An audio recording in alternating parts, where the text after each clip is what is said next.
இல்லையா? அந்த முகமே சொல்லுது, உங்களுடைய அந்த சூழ்நிலை வந்து உங்களுக்கு ஒரு சந்தோஷமா இருக்கணும். நம்மளுடைய ஃபேமிலி, நம்மளுடைய குடும்பம் எல்லாத்துக்கும் நம்மளுடைய சந்தோஷம் ஆரோக்கியம் தான் முக்கியம். ஒரு வீட்டுல வந்து அதாவது வீட்டுல உள்ள அந்த குடும்ப தலைவி அவங்க சந்தோஷமா இல்லைன்னு வச்சுக்கோங்க, குடும்பத்துல எந்த நன்மை இருந்தாலும் அந்த ஒரு உரிமை கிடையாது. புரியுங்களா?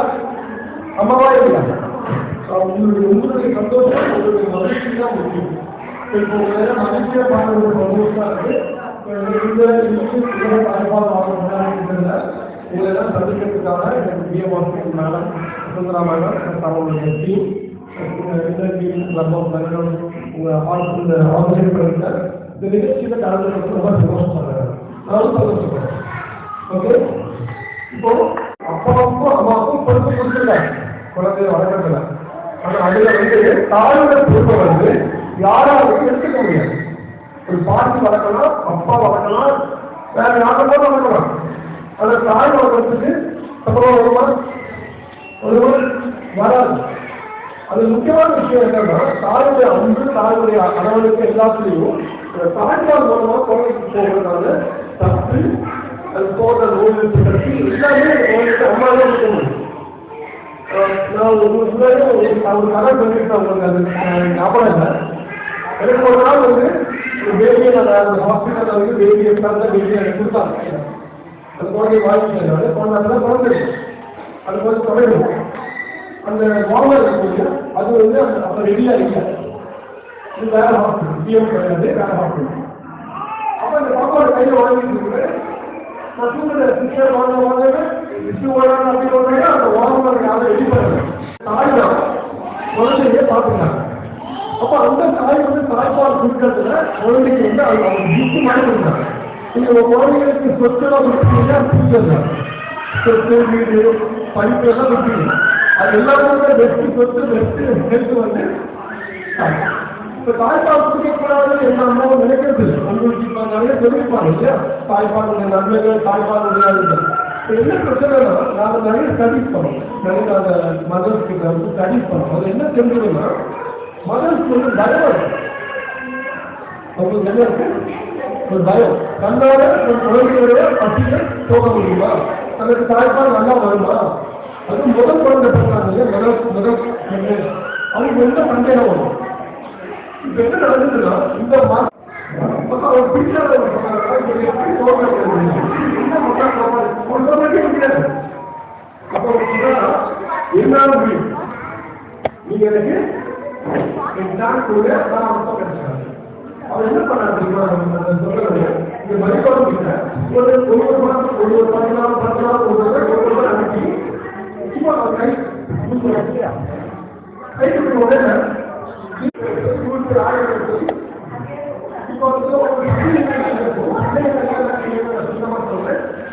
எல்லாமே அவங்களுக்கு தெரியும். நிறைய பேருக்கு நீங்க விஷயத்தை நீங்க தெரிவிச்சு நீங்க நன்றியும் நன்மையை நல்லவங்க இருக்காங்க.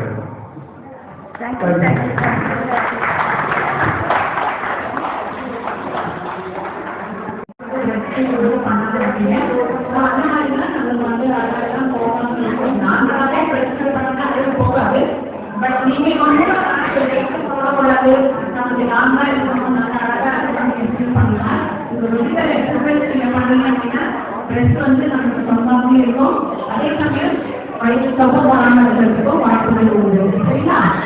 இதனால எவ்வளவு நாள் அப்புறமா எக்ஸசைஸ் பண்ணணும், நார்மல் டெலிவரி ஆகுது அப்படின்னாக்க எவ்வளவு நாள் கழிச்சு எக்ஸசைஸ் பண்ணணும் அப்படின்னு சொல்றேன்.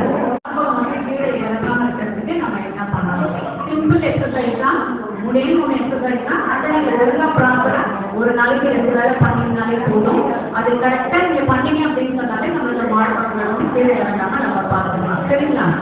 அது இல்லாம நீங்க ஃபீல் பண்றீங்க அப்படின்றதுனால சில பேர் வந்து பாத்தீங்கன்னா ப்ரா போடாம இருப்பீங்க.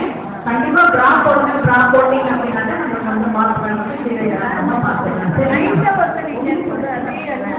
அது பண்ணிக்கலாம். நெக்ஸ்ட் வந்து ப்ரா போடணும்னு அவசியம் கிடையாது. ஏன்னா மேக்ஸிமம் ரைட் பொசிஷன்ல தான் இருக்கும். இதனால அதை போடணும்னு தான் அவசியம் இல்லை. சரிங்களா? ஃபர்ஸ்ட் எக்ஸசைஸ் பாத்தீங்கன்னா 2 கை போட்டுட்டு இந்த முட்டி வந்து மடக்கப்படணும், ஸ்ட்ரெயிட்டா வச்சுக்கணும். இந்த காதை ஒட்ட மாதிரி கையில வச்சுக்கணும். வச்சுக்கிட்டு உங்களால எவ்வளவு முடியுமோ ஃபர்ஸ்ட் ஸ்டார்டிங் 70 எண்ணுங்க, அதுக்கப்புறமா 50 எண்ணுனா, அதுக்கப்புறமா 100 வரைக்கும் கொண்டு போகலாம், தப்பு இல்லை. இப்படி நீங்க பண்ணும்போது பாத்தீங்க அப்படின்னா மேல எழுதி இருக்கும். நீங்க கண்ணாடியை பார்த்து பாருங்க, அந்த டெஸ்ட் வந்து என்ன வேலை செய்யுது அப்படின்றது உங்களுக்கு தெரியும். காதை ஒட்டி வைக்கிறீங்கன்னு சொல்லும்போது இந்த டெஸ்ட் வந்து மேல ஏறும். அந்த மார்க்குகள் மேல ஏறும்னு சொல்லும்போது கீழே இறங்காம இருக்கிறதுனால எக்ஸசைஸ் தான். ஸ்டார்டிங் 20 எண்ணுங்க, அதுக்கப்புறமா 50 எண்ணுங்க, அதுக்கப்புறம் 100 கொண்டு போகலாம். சரிங்களா? இது ஒரு நாள். அடுத்து கையை எப்படி வச்சுக்கீங்க, கையை இப்படி மடக்கி வச்சு அந்த கையை வச்சுட்டு அந்த கையால நம்ம அந்த கையால இந்த கை போக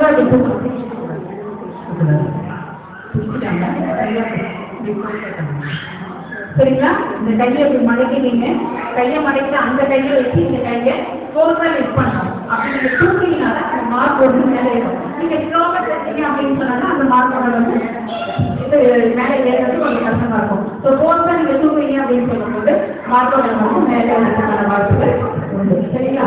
அடுத்து எந்த கையும் கீழே முதல்ல வச்சுக்கீங்க, இந்த போக தூக்கணும். தூக்கினா மார்க்கோட வந்து மேலே ஏறதை நீங்க பார்க்கலாம். சரிங்களா? கண்ணாடியை பார்த்து செஞ்சீங்க அப்படின்னா உங்களுக்கு மேக்ஸிமம் இன்ட்ரெஸ்ட் வரும். மார்க் என்ன வேலை செய்யுது அப்படிங்கிறது வந்து உங்களுக்கு நல்ல இன்ட்ரெஸ்ட் வரும். அந்த மாதிரி கையை போட்டுவிட்டு இந்த மாதிரி பண்ணிட்டீங்கன்னா மேலே ஏறும். அடுத்து கையை பின்னாடி கட்டிக்கீங்க, இப்படி கையை வந்து பின்னாடி பண்ணிக்கணும். பண்ணிட்டு அந்த கையை வந்து மேலே போடுவோம். இப்படி தூக்கின்னு சொல்லும்போது மார்க்கை வந்து மேலே நம்ம பார்க்கலாம். சரிங்களா? 30 to 40 டிகிரி வரைக்கும்னா இந்த காலை நீங்க தூக்கணும். தூக்கிட்டு அப்படியே ஓர் பண்ணுங்க. 10 எண்ணுங்க இல்லைன்னா 20 எண்ணுங்க, அந்த மாதிரி எண்ணெய் வச்சு காலை எவ்வளவு தூக்கி வைக்க முடியுது பார்த்துட்டு அடுத்தது ஒரு கால் மட்டும் இல்லைங்க, ஒரு கால் மட்டும் இதுவும் 30 to 40 டிகிரி வரைக்கும் கொண்டு போனா போதும்.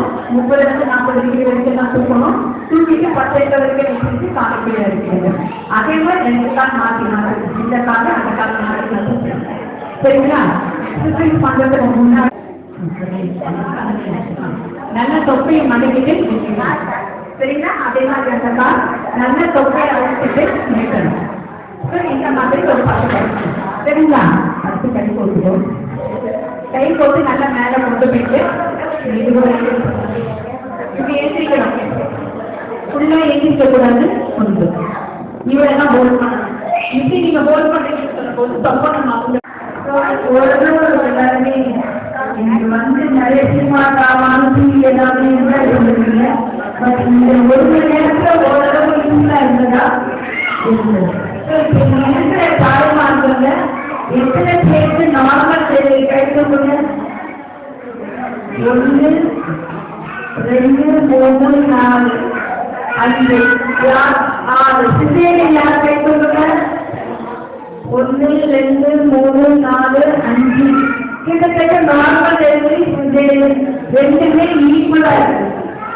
சரிங்களா? இப்போ பிரைவேட் ஹாஸ்பிட்டல்ல போனா நிறைய சிசேரியன் பண்ணுவாங்க, கவர்மெண்ட்ல போனா ஒன்லி நார்மல் டெலிவரி பண்ணுவாங்க.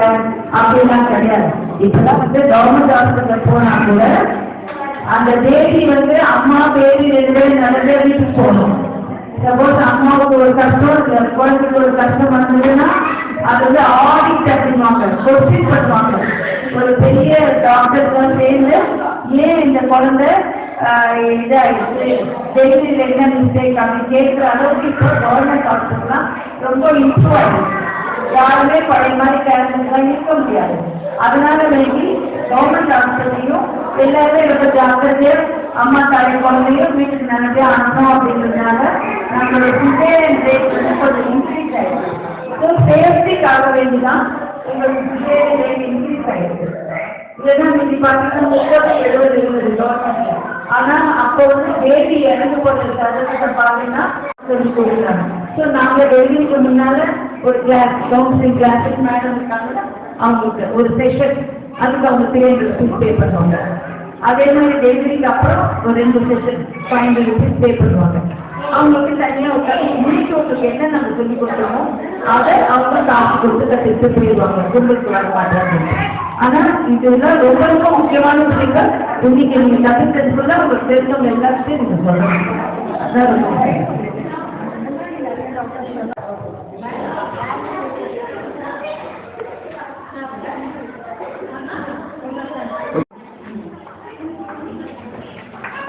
எல்லாருமே காதல வந்து ஒரு இனிமையான கீத மாதிரி அழகையான ஒரு சத்தமா எங்களுக்கு காதல உள்ளது. குழந்தைகளுக்கு கொடுப்பதான் அந்த இடத்துக்கு கொடுக்கும்.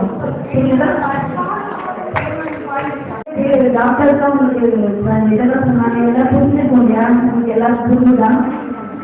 எல்லாரும் நீங்க எல்லாரும் வந்து உங்களை சுற்றி இருக்கிற நிறைய ஆளுநர்கள் இருக்கிறவங்க எல்லாம் நிறைய பேசணும். அந்த தாய்மார்களுக்கு பக்கத்தில் உள்ள வீட்டுக்கிட்ட யார் வாழ்றாங்களோ அவங்களுக்குலாம் இதெல்லாம் சொல்லி நிறைய பேர் இதை வந்து ஃபாலோ பண்ணணும். இப்போ வந்து எவ்வளோ ஒரு புனிதமான ஒரு உன்னதமான விஷயம். அதை வந்து கவனிக்கிறது இது வந்து நம்மளோட கடமை. அதை கண்டிப்பா எல்லாரும் செய்யணும். நீங்களும் எல்லாத்தையும் சொல்லணும்.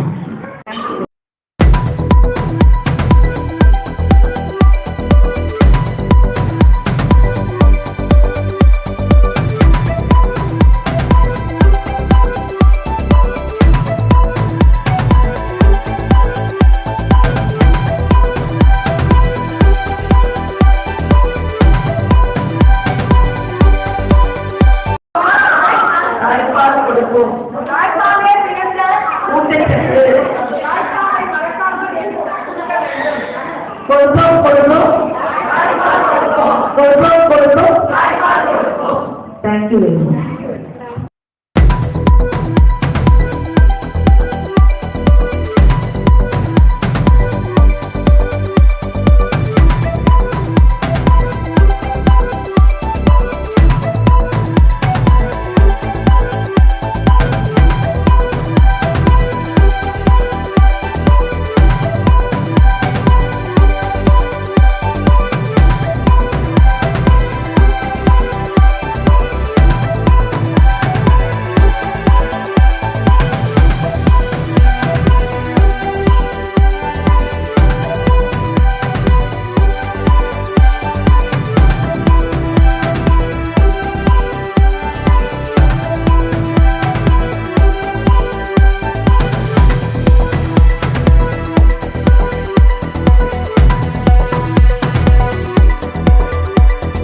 அனைவருக்கும் வணக்கம்.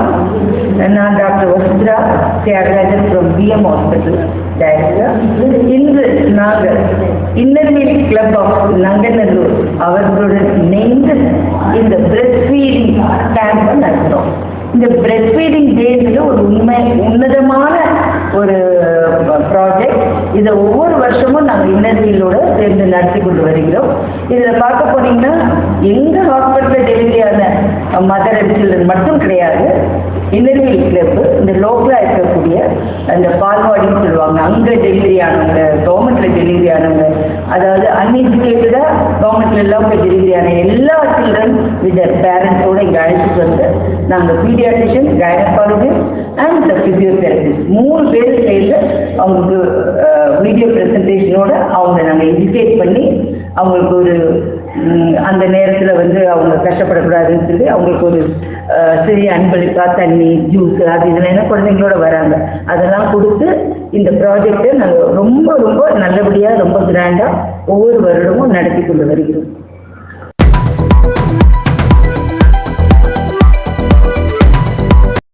லைக் பண்ணுங்க, ஷேர் பண்ணுங்க, கமெண்ட் பண்ணுங்க, மறக்காம சப்ஸ்கிரைப் பண்ணுங்க.